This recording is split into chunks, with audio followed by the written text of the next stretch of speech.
Hello there and welcome to another Coffee with Colin, and thanks very much for tuning in. The objective behind the series is whereby I take a snippet from my business journey as chronicled in my book, Feeding Johnny How to Build a Business Despite the Roadblocks, and then share the snippet out there on a weekly basis over a cup of coffee for about 5 minutes or so, in the hopes that by me sharing it out there on the World Wide Web, it'll afford you a shortcut where back in the day I had none. And this week I want to focus on a topic that's hugely important, I believe, and that's the area of responsibility.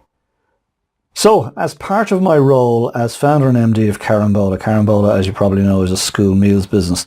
And as part of that role, I have the privilege, absolute privilege, of getting to speak to and address groups of children. And in particular, I enjoy speaking to 6th class kids. They're roughly 11, 12 years of age, and they're about to go through that transition into secondary school. And they're at a very interesting point in their school journey.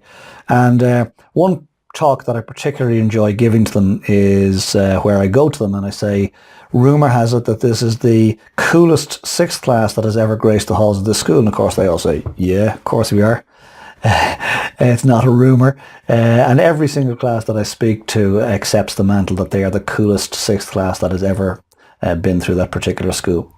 And I talk to them then about the fact that because they're a cool group, they clearly must be made up of a collection of cool individuals. So each of them in their own right must be cool. And of course, they accept that plaudit too, delighted with themselves that the coolest individuals coming together to make the coolest group. And then we go on to suggest that because they're the coolest individuals forming the coolest group in the school, they're also the oldest group in the school, usually the biggest group in the school, the tallest. That they in fact are a very powerful group. So I asked them, do they think that they're the most powerful group in the school? And they say, yes, we are the most powerful group in the school. And that, my friend, is how I lay my trap.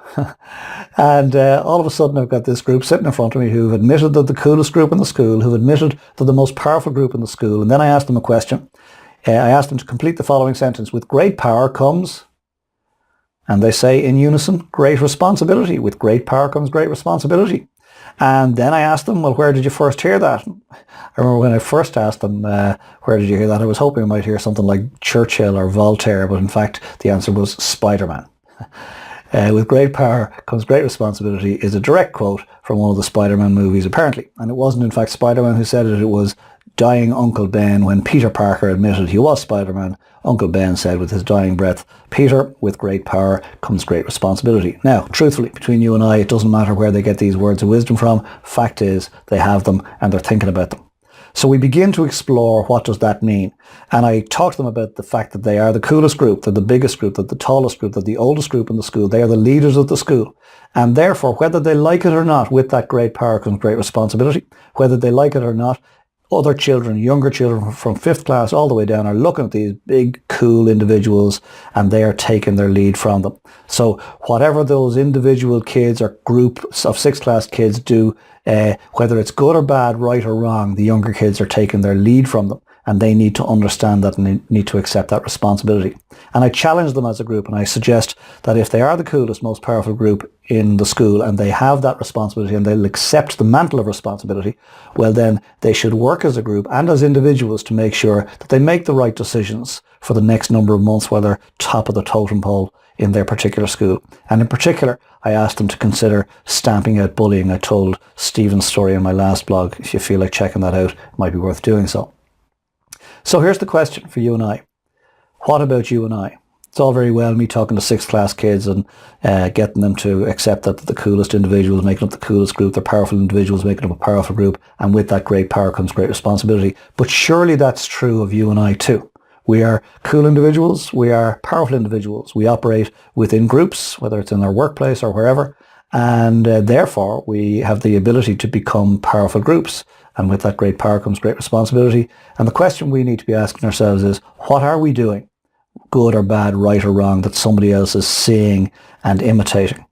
And who's watching you or I? Well, lots of people. Our children are watching us, our spouses are watching us, our family members are watching us, our bank managers are watching us, our colleagues are watching us, our suppliers are watching us, our clients are watching us, our peers are watching us, our bosses are watching us, our subordinates are watching us, and indeed complete strangers are watching us. We've no idea. But we have an opportunity to be powerful, cool individuals. We have an opportunity to influence the world around us. And I'd suggest that for the next week or so, you and I accept that mantle of responsibility and just take a step back and consider doing the right thing. A friend of mine during the week said, she was quoting another friend of hers who said, the hardest thing of all is to do the right thing. And it's an interesting point. The hardest thing of all certainly can be to do the right thing.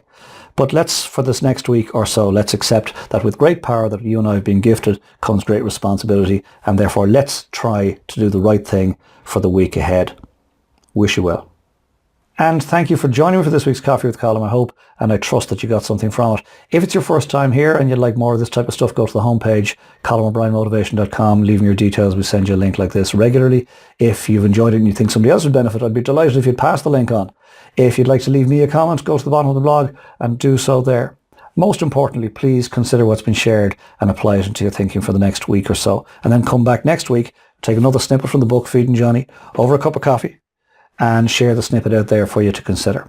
Meantime, get some good rest, get some good coffee, get some R&R for the weekend, get organised for the week ahead, enjoy your family time, and we'll talk to you soon.